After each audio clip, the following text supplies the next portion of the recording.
బబ్లీ, సరే నాకు విషయం చెప్పమ్మా. మేం గుడి నుంచి వెళ్ళాక ఇంటికొచ్చి నువ్వేం చేసావు?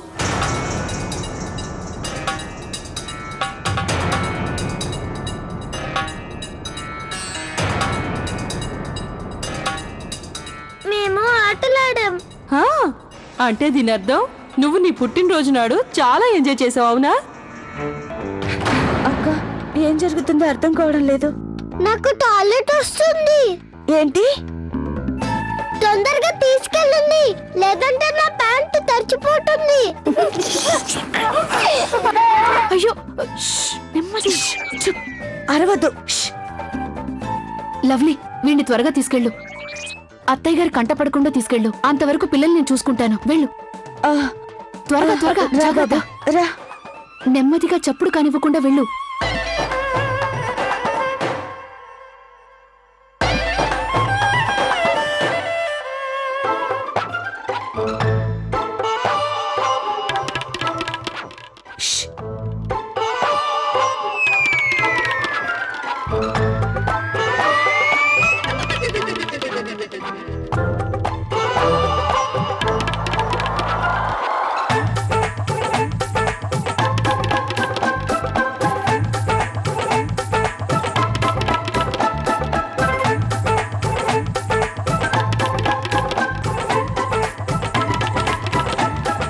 నాకైతే ప్రాణాలు గాల్లోనే తేలుతున్నాయి. ఒకవేళ అత్తగారు లవ్లీని ఆ బుడ్డోడితో చూసిందంటే ఇక మన పని అయిపోయినట్టే. అక్క, చప్పుడు చేయకండి. మీరు కూడా ఎలాంటి చప్పుడు చేయకండి, లేదంటే అత్తయ్య గారికి అనుమానం వస్తుంది.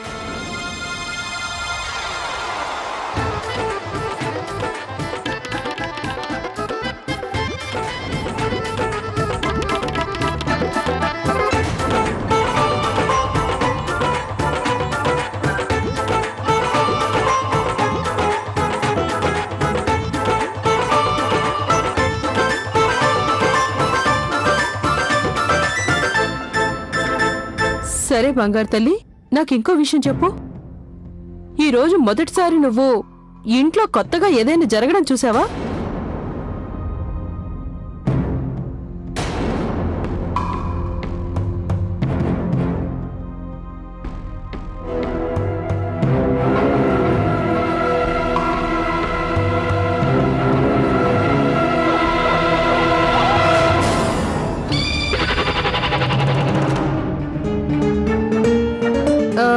మీ లవ్లీ చిన్నమ్మ చెప్పింది మీ కార్తీక్ చిన్నాన జోకర్ వేషం వేశాడు కదా?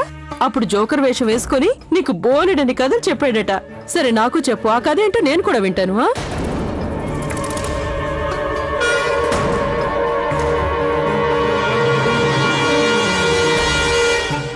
ఆంటీ, ప్యాంటు జిప్పు కిందకి రావట్లేదు. చిన్నగా ఆగు ఆగు, నేనే తీస్తాను. ఏది, ఇటు తిరుగు. కానివ్వు, త్వరగా. నువ్వు ఒక పని చేయి, నువ్వు ఇక్కడే ఉండు, నేను మళ్ళీ వస్తాను. అంతవరకు ఎక్కడికి కదలకు, సరేనా?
అసలు ఎందుకు ఇలా చేస్తున్నావు? మా అమ్మ నీతో ఆ పిల్లోని చూసిందంటే అందరి పని అయిపోతుంది. కార్తీక్, ఆ పిల్లోడికి బాత్రూమ్కి వెళ్లాల్సి వచ్చింది. మరో మాట, మిగతా పిల్లలంతా త్వరగా ఇంటికి వెళ్తామంటున్నారు.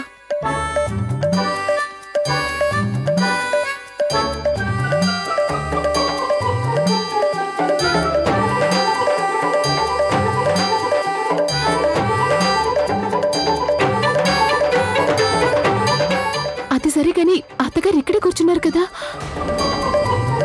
ఇప్పుడు ఆవిడ కంట పడకుండా ఇంతమంది పిల్లల్ని ఎలా తీసుకెళ్ళగలుగుతాం? అక్క, ఇక్కడ సంగతి మీరు చూసుకోండి, వాళ్ళని నేను చూసుకుంటాను. మా అమ్మ పైకి వెళ్ళేంత వరకు నువ్వు పిల్లల్ని బయటికి అసలు తేవద్దు, అర్థమైందా? కానీ కార్తీక్, మనందరం పిల్లల్ని చూస్తూ కూర్చుంటే అత్తగారికి అనుమానం వచ్చేస్తుందేమో కదా. కరెక్ట్. ఓ పని చేద్దాం, మేమందరం ఇక్కడ అత్తగారి ముందే హాల్లో ఉంటాము. అది లవ్లీ, నువ్వు ఒక పని చేయి, నువ్వు ఎలాగైనా సరే అత్తగారిని ఇక్కడ హాల్ నుంచి బయటికి తీసుకెళ్ళిపో. అలాగే అక్క, మీరిక్కడే ఉండండి. నేనేదో ఒక ప్లాన్ వేసి అత్తయ్య గారిని ఆవిడ రూమ్ దాకా తీసుకెళ్తాను. అయ్యో, ఇప్పుడు ఎవరిని ఇబ్బంది పెడతావు? నేనిప్పుడు నా బెస్ట్ ఫ్రెండ్ హెల్ప్ తీసుకోక తప్పదు. Best friend? ఓకే. లేదు తల్లి, లేదు. నేను మీ అత్తగారిని ఏమాత్రం మోసం చేయలేనమ్మా. ఎందుకంటే ఇంతకు ముందు నన్ను అనుమానంతో చంపేసింది. మావయ్య గారు, మీరు తప్ప మాకు ఈ ఆ విషయం వర్మ గారి ఇంట్లో వెంట్రుక వాసిలో బతికి బయటపడ్డాను. ఈసారి గానీ దొరికిపోయానంటే అన్నింటికీ కలిపి నూనె పాకంలో వేస్తుంది నన్ను మీ అత్తగారు. మావయ్య గారు, మీరే ఇంత భయంగా మాట్లాడితే మాకింకెవరు సాయం చేస్తారు? పైగా పాపం ఆ పిల్లల్ని వాళ్ళ ఇళ్ళకు కూడా చేర్చాలి.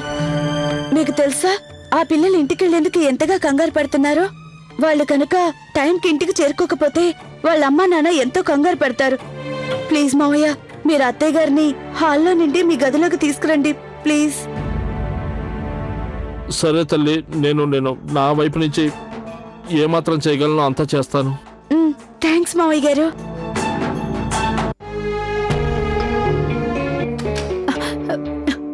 లవ్లీ, నువ్వా? అత్తయ్య గారు ఎక్కడున్నారు? హాల్లోనే. సరే, నువ్వు నాకు ఇది చెప్పు, నీ అక్కయ్య తమ్ముడు ఎక్కడున్నారు?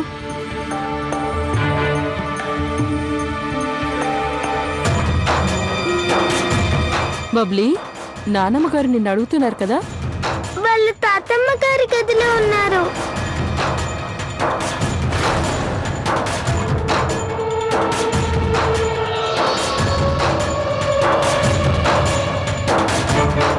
అత్తయ్య గారి గదిలోనా? ఆ గదిలో పిల్లలు ఏం చేస్తున్నారు? నాకు తెలీదు. సరే, నువ్వు బట్టలు మార్చుకో, నేను ఇప్పుడే వస్తాను.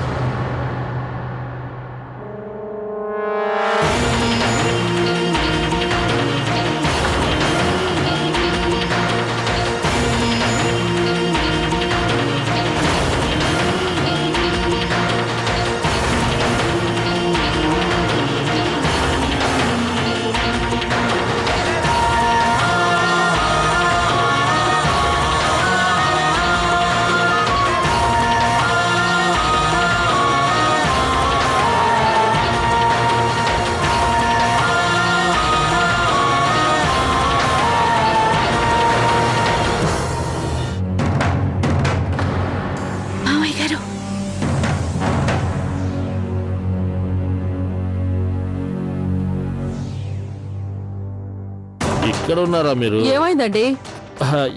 ఇక్కడేం చేస్తున్నారు? ఏమండి, పిల్లలు లోపల ఉన్నారట, నేను వాళ్ళని చూసేందుకు వెళ్తున్నాను. అయ్యో, ఒక్క మాట, నా మందులు కనపట్టలేదు, ఎక్కడ పెట్టానో వెతుకుతావా?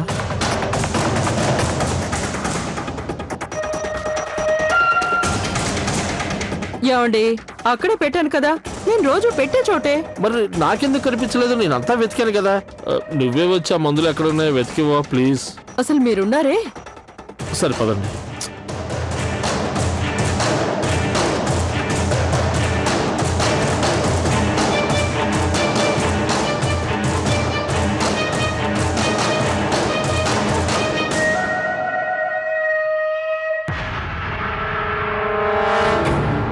ఈయనున్నారే.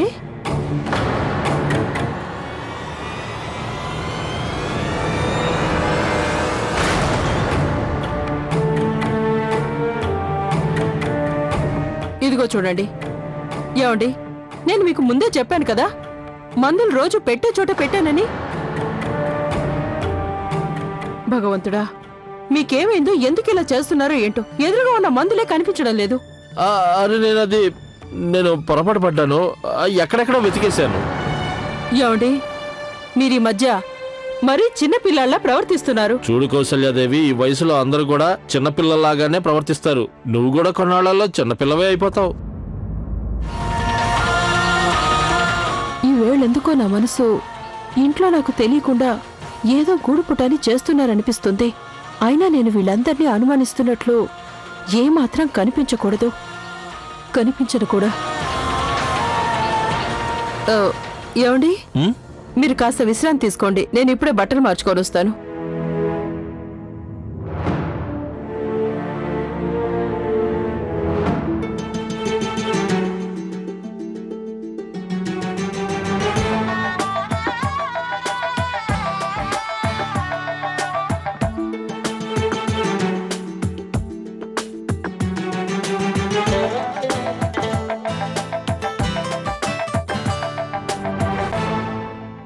అరే మా తమ్ముడు ఎక్కడికి వెళ్ళాడు?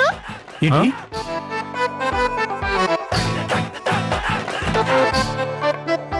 అసలు ఈ పిల్ల తమ్ముడు ఎవరు? ఏ లవ్లీ, ఆ బుడ్డోడు ఎక్కడున్నాడు? నువ్వు బాత్రూమ్ కి తీసుకెళ్ళావు కదా? అక్క, నేను మర్చిపోయాను. ఇప్పుడే తీసుకొస్తాను. పిల్లని బాత్రూమ్ లో వదిలి మర్చిపోయావా?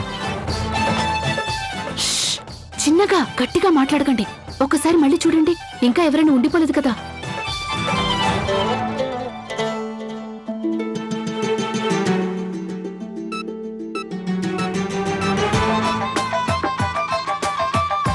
అది ఆ పిల్లాడు బాత్రూమ్ లో కనిపించట్లేదు.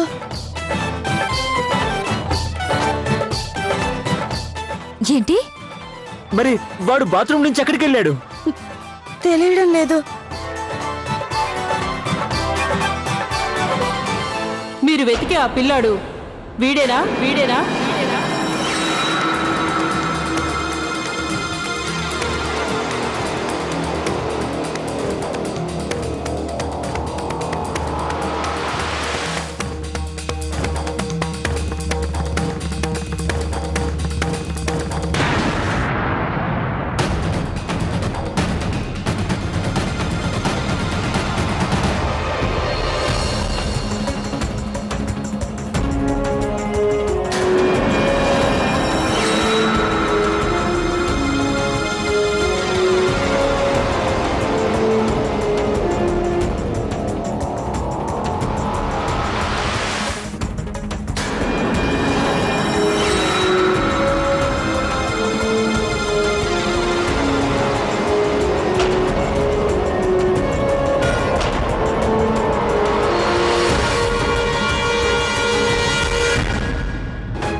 మీ మావయ్య గారు వీడిని ఇక్కడికి తీసుకొస్తున్నారు.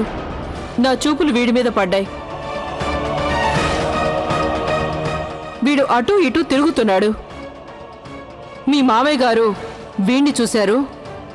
ఇక వాళ్ళిద్దరినీ నేను చూశాను.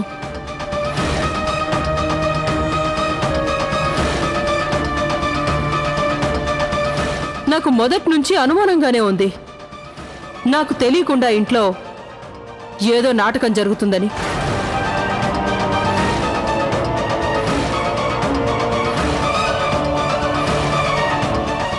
ఈ నాటకానికి దర్శకత్వం చేసింది కార్తిక్ భార్య.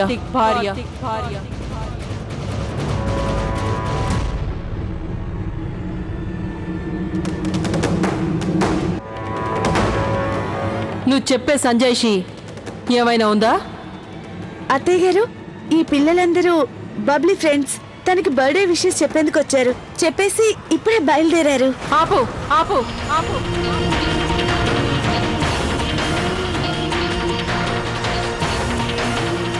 ఇంకా నువ్వు అబద్ధాలు చెప్పాల్సిన అవసరం లేదు.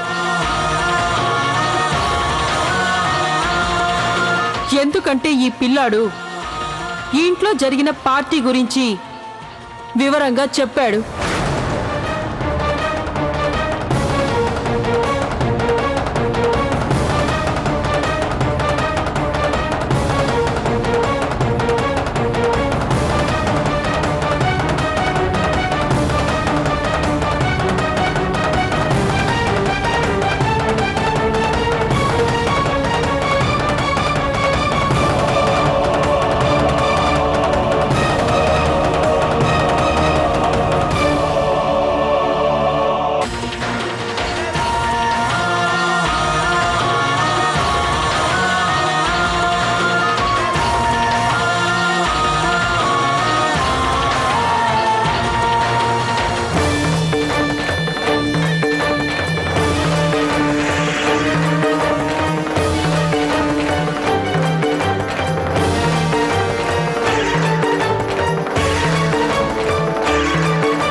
అత్తయ్య గారు, నన్ను క్షమించండి.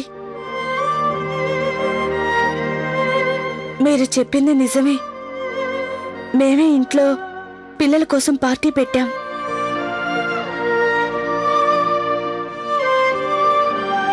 అత్తయ్య గారు, ఈ రోజుల్లో పిల్లలందరూ తమ పుట్టినరోజుని ఇలాగే చేసుకోవాలనుకుంటున్నారు. మనింటి పిల్లలు కూడా అంతే. అందుకే నేనిది ఆలోచించే ఇలా చేశాను. మీకు తెలుసా అత్తయ్య గారు, ఈ సర్ప్రైజ్ బర్త్డే పిల్లలందరూ బాగా ఎంజాయ్ చేశారు. పైగా మన లక్కీ కూడా చాలా ఆనందించాడు అత్తయ్య గారు, చాలా సంతోషించాడు.